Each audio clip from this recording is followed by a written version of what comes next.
Hi, this is Larry Slagle with another executive session of Massillon Magazine. I'm here today with Ed Lewis, Council at Large at the City of Massillon. Been a city councilman for 7 years? 5 years. 5 years.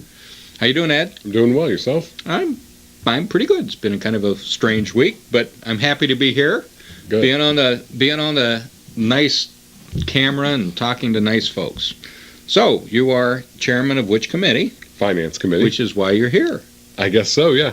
And we're going to talk about the finances of the city. And how are they? They're actually looking pretty good right now. I can't complain. We seem to have turned the ship around. It looks like fiscal emergency will be lifted from the city here in the next few months.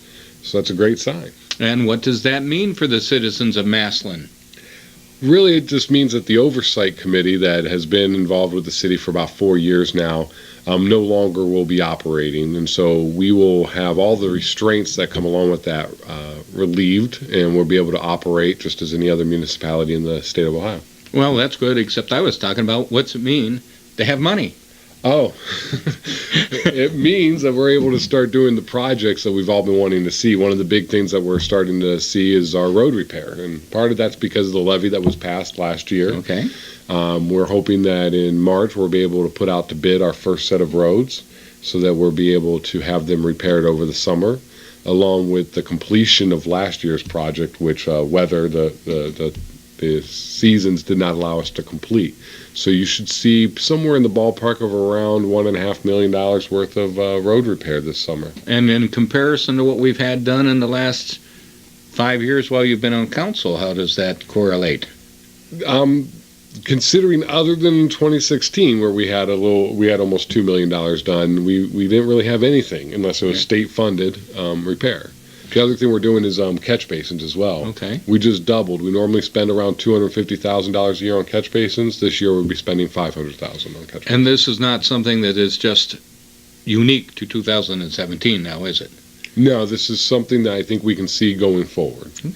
What else will the citizens see from the increase in the income tax and the increasing viability of the finances in the city?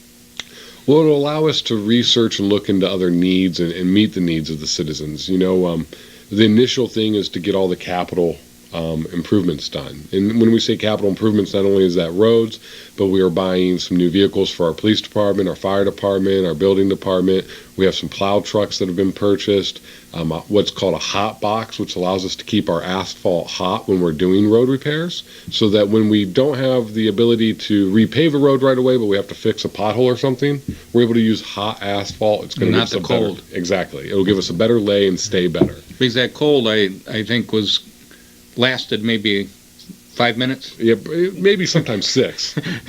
But unfortunately, the problem is that's what they could put down. Now you're saying they have a mechanism to put hot tar down, so that'll actually stay. Exactly. Well, that'll be fantastic. What else would you see? What are you hoping to see? I mean, you're finance chairman. What do you think is going to really make this city the city of champions?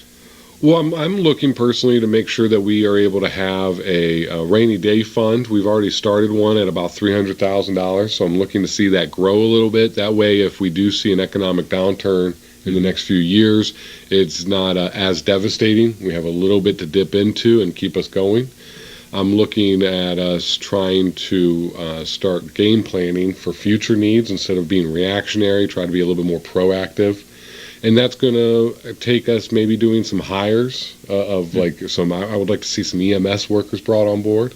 We are all worried about our response times in the city, and one of the keys to that is making sure we have enough squads out on the road that can get and respond to the needs of their citizens. And you never know when a tragedy occurs. Just this week, I understand there was a fire over on the west side. Exactly. I mean, that is a problem. What do you see anything happening with the fire station on Wells or anything on the northeast end? Yeah, right now there is a study being done on that fire station to see what would be the best route. Is it building a new facility? Is it outfitting the current facility and bringing it up to date? But again, even if you have that facility up and operating, it's a matter of having the manpower in that facility. So that's still going to be an issue that we have to overcome. And that was something you could not do with the finances as they were prior to the recovery and the increase in the income tax. Correct. Correct, because one squad, you think about it, a squad has, I believe, 2 or 3 men in it, and you have to cover that squad for 24 hours. So that adds quite a personnel task just to add one squad. What about the downtown area? I know the mayor has a project to rejuvenate it a bit. What do you think of that? I think it's a good idea that we start looking at our downtown and seeing how it can grow and give it a facelift and attract new businesses and attract the foot traffic that those businesses will need. City Council has been pretty adamant, though, that any of those projects that we do need to be grant funded. They don't want it to be a huge tax burden on the citizens, because obviously the citizens are more concerned with some of their neighborhood needs. So the mayor has committed that she's going to look for grants, and right now she's looking at one that would be for $1.7 million in the year 2018. And I noticed that you've become somewhat, finally, creative with the TIF money, using it for projects that in the past some people argued weren't contiguous, so that wasn't proper. But now I see that you've expanded the ability to use the TIF money, and that's been successful? Yes, we've been able to do road improvement projects with that. We've also just had a couple of new TIFs added that will also be able to benefit the downtown area. Council, once again, has kind of drawn the line in the sand and said, if you're going to do a TIF, however, it must first impact the immediate area around the business that the TIF is held on. And after that consideration, then it can be moved to other parts as allowable by law.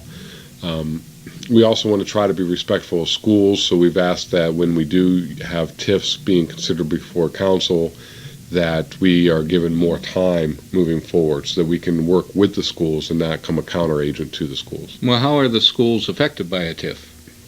Well, a lot of the school's funding is going to come through property taxes. And what a TIF does is it takes the property taxes that are on a particular property and it subverts the current system and puts it into a different fund that can be used then for capital projects around that property. Now, many TIFs are able to be, the language gets a little confusing, schools not included essentially, meaning that the schools still get their money. Some TIFs don't allow the schools to get their money. So it's about working with the schools and making sure we do what's best for the school district as well as the city. Is there anything new on the horizon in terms of new companies coming in or expansions that you're aware of? Right now, I'm not aware of any major projects coming in, but I think what the city, as a citizen, may want to know is that last year our income revenue from our income taxes was up about 11.9%. And that's without the levy. The levy didn't kick in until this year. The city auditor, Jane Ferrero, actually was able to recertify about $900,000 towards the end of the year.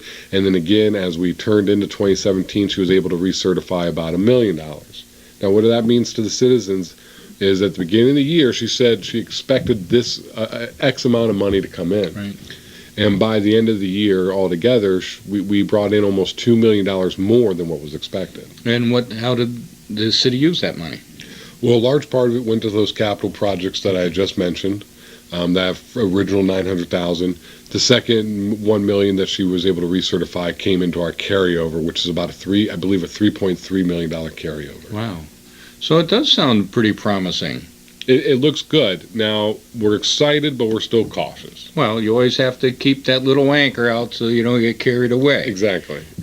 But I think if there's one thing that we know, when you see beautiful communities with nice, smooth roads and manicured public areas, it's because they have the one thing that they can do it with, which is money. Exactly. Because none of this, unfortunately, is taken care of just by wish. Yeah, it takes time, but we've worked hard. I mean, Mr. Slagle, you were on council when this all began, when we were starting to try to turn the ship around, and I'm just glad we finally are at the point where we can actually look at projects, look at plans, and see that they are possible to do. Maybe not right this second, but we can at least put ourselves on the path to get there. Well, I think it sounds like a great future. Well, Ed, it's a pleasure seeing you and talking with you again. And this has been Larry Slagle with Ed Lewis, Council Person at Large in the City of Massillon, with another executive session of Massillon Magazine. I'll see you next time.